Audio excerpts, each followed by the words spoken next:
तहरीक इंसाफ की क़यादत ने ट्विटर का महाज संभाल लिया। बयानात में हुकूमती इक़दामात को हदफ़े तनकीद बनाया।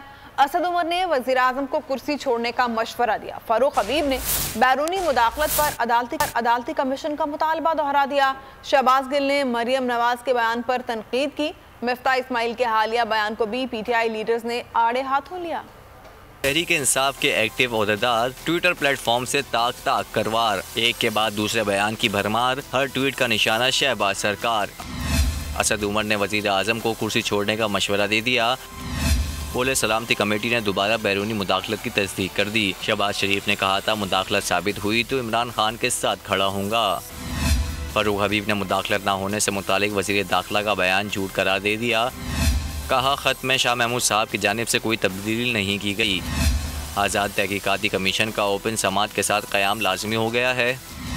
शहबाज गिल ने ट्वीट में मरियम नवाज के बयान को तनकीद का निशाना बनाया। कहा हुकूमत गिराने का इरादा नहीं था और फिर बैरूनी आकाओं का हुक्म और मदद आ पहुंची। नौकर की ते नखरा की। मिफ्ता इस्माइल के हालिया बयान को भी PTI लीडर्स ने तनकीद का निशाना बनाया। शीरीन मज़ारी, अली ज़ैदी, नूरुल हक कादरी ने बयान को काबिल मज़म्मत करार दे दिया। सब्सक्राइब करें और बेल दबाएं ताकि कोई खबर रह न जाए।